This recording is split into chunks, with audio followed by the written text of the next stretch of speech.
Hi, hello, வணக்கம் and welcome to Pandeeswari Thiagarajan novels channel. இப்போ நீங்க கேட்க போற கதையோட தலைப்பு என் இனிய காவலனே, காதலனே.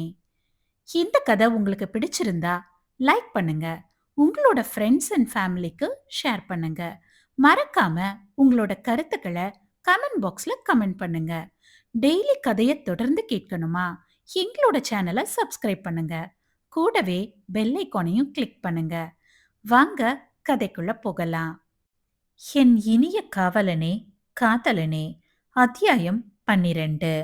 கிட்டத்தட்ட 2 நாட்கள் ஆயிற்று அமிழ்தினி கண் விழித்திட. முதலில் என்ன ஏதென்று புரியாத முழித்தவள் நிதர்சனம் முகத்தில் அறைய தாயை எண்ணி கதறினாள். பெரியவர்களும் அங்குதான் இருந்தனர். அவர்களும் எவ்வளவோ சமாதானம் செய்திட ம்ஹும், துளியும் சமாதானம் அடையவில்லை அவள். மருத்துவரும் அவர் பங்கிற்கு உணர்ச்சி வசப்படக்கூடாது என்றிட அதற்கும் அவள் அசைந்த பாடில்லை. யாரையும் அருகே கூட அனுமதிக்கவில்லை அவள். அனைவரும் கையை பிசைந்து கொண்டு இருந்த நேரத்தில் பெண்ணவளின் கண்ணீரைக் கண்டு கல் போல் உறைந்திருந்த தேவனிற்கு மருத்துவரின் கூற்று நினைவில் வந்தது. எல்லோரையும் தாண்டிச் சென்றவன் அவள் அருகே அமர்ந்தான். அவளை நெஞ்சோடு சாய்த்து கொண்டான். அந்நேரத்தில் அனைவருக்கும் அது தவறாகப்படவில்லை. ஏனென்றால் அமிழ்தினியின் உடல்நிலையை எண்ணி அனைவரும் பயந்திருந்தனர். ஆதிதேவனின் அணைப்பில் கதறல் சிறிது சிறிதாய் குறைந்து சிறு விசும்பல் மட்டும் வந்தது. சிறிது நேரத்தில் அவனது நெஞ்சிலேயே தூங்கியும் விட்டாள். அவளை படுக்கையில் படுக்க வைத்துவிட்டு நிமிர்ந்தவனுக்கு துக்கம் தொண்டையை அடைத்தது. மருத்துவரும் வேறு அவளது அன்னையை பற்றி இப்போதைக்கு ஏதும் கூற வேண்டாம் என கூறிவிட்டார். அதனால் யாரும் எதுவும் மூச்சு விடவில்லை. ஆதிதேவன்தான் நெஞ்சில் நெருப்பை கட்டிக்கொண்டு தவித்தான். இடைப்பட்ட நாட்களில் புதிதாக கட்டிய வீட்டிற்கும் குடிபெயர்ந்திருந்தனர் மூவர் குடும்பமும். சிவநாதன் அமிழ்தினிக்கு இப்போது இருந்த அறையினைத்தான் அவளுக்கென ஒதுக்கியிருந்தார். அவளது வீட்டில் இருந்து அவளது பொருட்களை மட்டும் எடுத்துக்கொண்டு அங்கு வைத்திருந்தனர். அவ்வீடு அவர்களது சொந்த வீடு என்பதால் அதனை பூட்டி சிவநாதன் தான் சாவியை வைத்திருந்தார். ஒரு வாரத்தில் வீட்டிற்கு அழைத்து வரப்பட்டாள் அமிழ்தினி. ஆதிதேவனும் அவளை பார்த்து பார்த்து கையாண்டான். மருத்துவமனையில் இருந்தவரை அவளுக்கு அனைத்திற்கும் அவன்தான் வேண்டும். ஏன் என்று கேட்டால் அதற்கு பதிலில்லை. அவனும் அவள் மீது பரிதாபப்பட்டோ அல்லது இரக்கப்பட்டோ எதையும் அவளுக்கு செய்யவில்லை. அவள் மொத்தமும் தன் பொறுப்பு என்பது மட்டும்தான் அவனுக்குள் இருந்தது. வீட்டிற்கு வந்த பிறகும் அவளால் இயல்பாய் இருக்க முடியவில்லை. தாயின் நினைப்பு யாரிடமும் கேட்டு தெரிந்து கொள்ள முன்வரவில்லை. மற்றவர்களும் அவளது உடல்நிலை கருதி எதுவும் கூறவில்லை. அவள் அறையில் தனியாக படுப்பாள் என்று பார்வதி அவளை தங்களது அறையில் படுக்க வைத்துக் கொண்டார். ஆனால் சிறு பெண்ணான அரண்யா அமிழ்தினி தாயை தன்னிடம் இருந்து பிரித்துவிட வந்திருப்பதாக எண்ணி அழுவாள். செய்வதறியாது பார்வதி இருக்கவும் அரண்யாவை விட ஒரு வயதே பெரியவளானாலும் அமிழ்தினி தான் அந்த அறையிலேயே இருந்து கொள்வதாக கூறினாள். பார்வதிக்கு அவளையும் தனியே விட மனமில்லை. அதனால் அவளுடன் இருந்து அவள் உறங்கியதும் தனதரைக்கு அரண்யாவை அழைத்து கொண்டு வந்து விடுவார். பார்வதி சென்றதும் கண்களை திறந்து பார்ப்பாள் அமிழ்தினி. அவளுக்கு அன்னையின் நினைவு வெகுவாய் வாட்டியது. வாய் விட்டு கூறவில்லை, அவ்வளவுதான். மீதிப்படி தாயை எண்ணி எண்ணி ஊமையாய் அழுவாள். அதனை சரியாக கண்டு கொண்ட ஆதிதேவன் தாய் சென்றதும் மாடியிலிருந்து கீழிறங்கி வந்து அவளது அறைக்குள் வந்தான். வாய் பொத்தி அழுது கொண்டிருந்த அமிழ்தினியை கண்டவனுக்கு இதயத்தில் சுடுநீர் ஊற்றியது போல் இருந்தது. விரைந்து வந்து அவளது தோள்களை பற்ற அதில் சற்று அதிர்ந்து நிமிர்ந்தவள் தேவனை கண்டதும் சட்டென அவனது நெஞ்சில் சாய்ந்து அழுதாள். முதுகை நீவிவிட்டு அவளை சமாதானம் செய்ய முயல அவளோ அம்மா வேணும் எனக்கு என உதடு பிதுக்கி தேம்பியவளை பார்த்தவனுக்கு கண்ணீர் முட்டியது. அவளது நெற்றியோடு நெற்றி முட்டியவன் தனது நீர் தேங்கிய விழிகளை இறுக்கமாய் மூடிக்கொண்டு, அம்மா தான் வேணுமா, நான் வேண்டாமா என கரகரத்த குரலில் கேட்டிடவும் அவனை உதடு துடிக்க நிமிர்ந்து பார்த்தவள், எனக்கு 2 பேருமே வேணும் என்றதும் அவளது கழுத்தை வளைத்து தன்னோடு இறுக்கிக் கொண்டான். உங்க அம்மா உன்னை என்கிட்ட தான் விட்டுட்டு போயிருக்காங்க. என்னதான் பார்த்துக்க சொல்லியிருக்காங்க. நீ எல்லாமே எனக்கு மட்டும்தான். நான் தான் உனக்கு எல்லாமே என்றவன் தனது அணைப்பை இன்னும் இறுக்கினான். அதில் காமம் இல்லை, அவள் மீது தானாய் வந்து ஒட்டிக்கொண்ட உரிமை உணர்வு. நாட்கள் நகர்ந்தது. இரவானதும் ஆதிதேவன் அவளிடம் பேசிவிட்டு உறங்க வைத்த பிறகே அவனது அறைக்கு செல்வான். சில சமயம் அவனது மடியிலேயே உறங்கியும் விடுவாள். இப்படியான ஒரு நாளில்தான் அவள் தாய் இறந்த உண்மையை ஆதிதேவனே அவனது வாய் வழி கூறியிருந்தான். அவளுக்கு அதிர்ச்சியாக இருந்தது. துடைக்க துடைக்க கண்ணீர் வந்தது.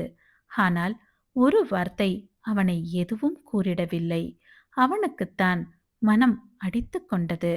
அவளது கரங்களை பிடித்து, தயவு செஞ்சு எனக்கு ஏதாச்சும் தண்டனை கொடு. சத்தியமா என்னால முடியல. என்னால நிம்மதியா தூங்க கூட முடியலடி. அவங்க எவ்வளோ துடிச்சிருப்பாங்க. உன்கிட்ட இருந்து எல்லாத்தையும் எடுத்துக்கிட்டேன்ல. என்ன மன்னிச்சிடுடி என அழுதவனின் அழுகை அவளை வெகுவாய் பாதித்தது. இருந்தும் அவள் எதுவும் கூறாது அமைதியாகவே இருந்தாள். அமிழ், அட்லீஸ்ட் என்ன அடிக்கவாச்சும் செய்யேன் என்றதும் சற்றும் யோசிக்காது அவனை முறைத்தவள் பின் விரக்தி சிரிப்பினை உதிர்த்து, என்ன எங்க வீட்டுக்கு கூட்டிட்டு போறீங்களா என கேட்டதும் அவனே தந்தையிடம் சாவியினை வாங்கி அவளை அழைத்து கொண்டு அங்கு வந்தான். அவளை பார்த்ததும் அக்கம் பக்கத்தினர் நலம் விசாரித்தனர். பின்னர் வீட்டிற்குள் நுழைந்ததும் அவளுக்கு தாயின் நினைவுகள்தான் தானாய் வந்தது. பின்னர் அவரது நினைவாய் தேவையான சில பொருட்களை மட்டும் எடுத்து கொண்டவள் அவனுடன் கிளம்பிவிட்டாள். ஆனால் ஆதிதேவனிடத்தில் ஒரு வார்த்தை அவனை எதுவும் கூறவில்லை. அதுவே அவனுக்கு மேலும் மேலும் குற்ற உணர்ச்சியில் தள்ளியது. பின்னர் சிவநாதன் தான் அவளிடம் பேசினார். ஆதிதேவனிற்காக அவர் ஒரு வார்த்தை கூட பரிந்து பேசிடவில்லை. அவளது தந்தை மற்றும் தாயின் இறப்பிற்கு தாங்கள்தான் காரணம் என வெளிப்படையாகவே ஒத்துக்கொண்டார். நீ என்ன முடிவெடுத்தாலும் நான் சம்மதிக்கிறேம்மா. அவன் மேல கேஸ் போட விருப்பம் இருந்தாலும் தைரியமா சொல்லு. நான் உனக்கு சப்போர்ட்டா தான் இருப்பேன். சம்பவம் நடந்தப்பவே அவனை நான் பிடிச்சு உள்ள தள்ளியிருக்கணும். ம் பெத்த பையனா இருக்கிற பட்சத்துல நானும் சராசரி மனுஷனா தான் நடந்துக்கிட்டேன். உன் பக்க இழப்பு ரொம்ப பெருசு. நீ என்ன முடிவெடுத்தாலும் நான் அதுக்கான நடவடிக்கையை எடுக்கிறேம்மா என தனது பக்க தவறையும் ஒத்துக்கொண்டவர் முடிவை அவளிடத்தில் ஒப்படைத்திட தயக்கமாய் அவரை ஏறிட்டு பார்த்தவள், பெத்தவங்களை இழந்து நான் தவிக்கிறதே போதும் சார். பெத்த பையனை இழந்து நீங்களும் தவிக்க வேண்டாம் என பொட்டில் அடித்தார் போன்று கூறிவிட்டு சென்றவளை கண்ட அவர் பெருமூச்சை விட்டார். அமிழ்தினியின் வீட்டை வாடகைக்கு விட்டு அதில் வரும் பணத்தை அவளது பெயரில் போட்டு வைத்தார் சிவநாதன். 9ஆம் வகுப்பில் அடியெடுத்து வைக்க இன்னும் 10 நாட்களே இருந்த நேரத்தில் ராதிகாவின் 30வது நாள் காரியம் முடித்துவிட்டு அன்று இரவு ஆதிதேவனும் அமிழ்தினியும் அருகருகே அமர்ந்து பேசிக் கொண்டிருந்தனர். அப்போது அவளால் சாதாரணமாக இருக்க முடியவில்லை. ஏனோ அன்று தாயின் நினைவு வெகுவாய் வந்து வாட்டியது. அவளது நிலை உணர்ந்து அவள் தோளில் கை போட்டு தன்னோடு சேர்த்தணைத்துக் கொண்டவன் ஆறுதல் மொழிகளை கூறிக்கொண்டிருக்க அச்சமயம் அமிழ்தினி ஒருவாறு நெளிந்து கொண்டு அமர்ந்திருந்தாள். என்னாச்சு அமிழ் எனக் கேட்டதுதான் தாமதம். அவனது ஷர்ட்டின் காலரை இறுக பற்றி கொண்டவள், வயிறு வலிக்குது என்றதும் அவனும், சரியா சாப்பிட்டிருக்க மாட்ட, அதான் வயிறு வலிக்குது. இல்ல, பார்வதி அம்மா சாப்பிட வச்சுதான் என்ன ரூம்குள்ளேயே அனுப்புனாங்க. வேற என்ன? இரு, நான் போய் சுடு தண்ணி கொண்டு வரேன் என எழ முற்பட்டவனது கரத்தை பிடித்து தடுத்தவள், என் கூடவே இருங்க தேவன் என்றதும் அவளது தேவன் என்ற அழைப்பு மனதில் தித்திப்பை தந்தது போலும். அவனது இதழ் ரகசியமாய் சிரித்துக் கொண்டன. மீண்டும் அவள் அருகே அமர்ந்திட, இம்முறை அவனை இறுக்கமாய் பிடித்துக்கொண்டு வலியில் துடித்தவள், நான் பாத்ரூம் போயிட்டு வரேன் என பல்லை கடித்துக்கொண்டு எழுந்தவளின் ஆடை முழுவதும் உதிரம். அதை பார்த்துவிட்ட ஆதிதேவன் சட்டென பதறியவனாய் அவளை நெருங்கி, ஏய் அமிழ் என பதறியவனாய் பின்னிருந்து அணைத்துக் கொண்டான். அவ்வளவு உதிரத்தை அவளது ஆடையில் பார்த்ததும் இதயம் செயலை இழந்தது போல உணர்ந்தான். திடீரென அவன் அணைக்கவும், என்னாச்சு? அவளது பின்னந்தலையில் தனது தலையை அழுத்திக் கொண்டவனுக்கு வெகுவாய் மூச்சு வாங்கியது. பின் என்ன நினைத்தானோ, சட்டென அவளை விட்டு விலகியவன், அமிழ், நீ என்னாச்சு? தனது நெற்றியை தடவியவன், நீ பெரிய பொண்ணா ஆகிட்ட என தடுமாறியவாறு கூறி முடித்திருந்தான் வார்த்தைகளை. அதில் பலமிழந்தது போல் உணர்ந்தவள் தடுமாறிட, அவளை பிடித்தவனை ஏறிட்டு, அம்மா இருந்திருந்தா என் பக்கத்துல இருந்திருப்பாங்கல்ல என்றவளது கூற்றில் அவளை தன்னோடு எவ்வளவு முடியுமோ அவ்வளவு நெருக்கமாக அணைத்து கொண்டு, நான் இருக்கேன்டி உனக்கு, உன் கூடவே. எதுக்காகவும் நீ யாரும் இல்லைன்னு நினைக்க கூடாது, சரியா என்றவனை அவளுமே இறுக அணைத்து கொண்டாள். தனது கண்களை அழுந்த துடைத்து கொண்டவன், நீ இங்கேயே இரு, நான் அம்மா கிட்ட போய் சொல்றேன் என அறையை விட்டு வெளிவந்தவன் தந்தையின் அறைக்குள் சென்று தாயை எழுப்பினான். இந்நேரம் மகன் வந்திருப்பதைக் கண்டு பதற்றமாய் எழுந்த பார்வதி, என்னப்பா இந்த நேரத்துல? ஏதாச்சும் சாப்பிட வேணுமா? இல்லம்மா, அது தண்ணீர் குடிக்க கிச்சன் பக்கம் போனேன். அப்போ அமிர்தினி ரூம்ல இருந்து அலற சத்தம் கேட்டுச்சு. என்னன்னு தெரியலம்மா என்றதும் பதறிய பார்வதி தாயின் நினைவில் வருந்துகிறாளோ என எண்ணி பயந்தவர் கணவரையும் எழுப்பி அவள் அறைக்குச் சென்றார். பெண் பிள்ளை இருக்கும் அறை என்பதால் சட்டென சிவநாதன் உள்ளே செல்லாது வெளியே நின்று கொண்டார். பார்வதி மட்டும் உள்ளே சென்றவர் அங்கு அமிழ்தினியின் நிலை கண்டு திகைத்து விட்டார். அவள் பெரிய பெண்ணாய் ஆனது சந்தோஷம்தான் என்றாலும் அந்த நேரத்தில் கொஞ்சம் பதற்றம் அவரிடம் இருந்தது.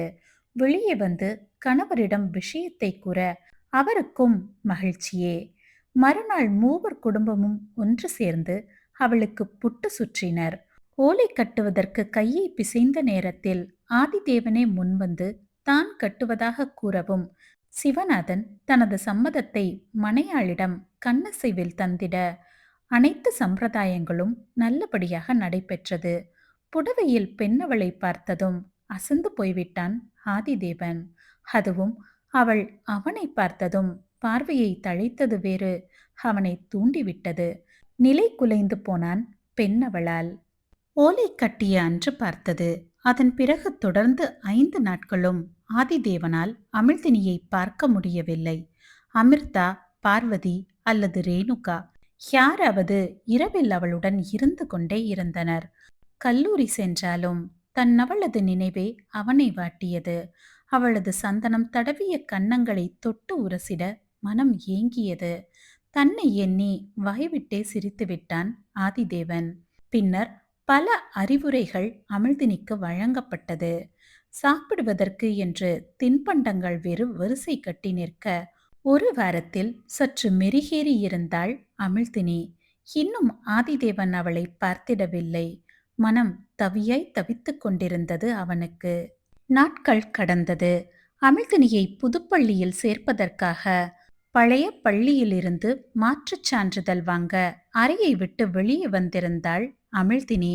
சிவநாதன் அழைத்துச் செல்வதாக இருக்கவும் அவர் கைபேசியில் பேசியவாறு வெளியே நின்றிருந்தார். அமிழ்தினிக்கும் தேவனைத்தான் மனம் தேடியது. இப்போது அறையை விட்டு வெளியே வரவும் அவளையும் அறியாது அவளது கண்கள் அவனைத்தான் தேடியது. அவன் இல்லை என்றதும் முகம் சுணுங்கியவளை பார்த்த பார்வதி, ஐயா உன்ன வர சொன்னார் அமிழ், பத்திரமா போயிட்டு வா, சரி என தலையசைத்து விட்டு வெளியே வரவும் ஆதிதேவன் கல்லூரி விட்டு வீடு வருவதற்கும் சரியாக இருந்தது. அவளை பார்த்ததும் உற்சாகமானவன் அவளை நோக்கி வர, அதற்குள் அவள் பின்னாடி வந்த பார்வதி மகனை பார்த்து, வாப்பா, இப்பதான் வந்தியா என கேட்டதற்கு சட்டென தனது முகபாவனையை மாற்றி வைத்து ஆம் என்று தலையசைத்தவன், ஆமா, எங்க போறாங்க?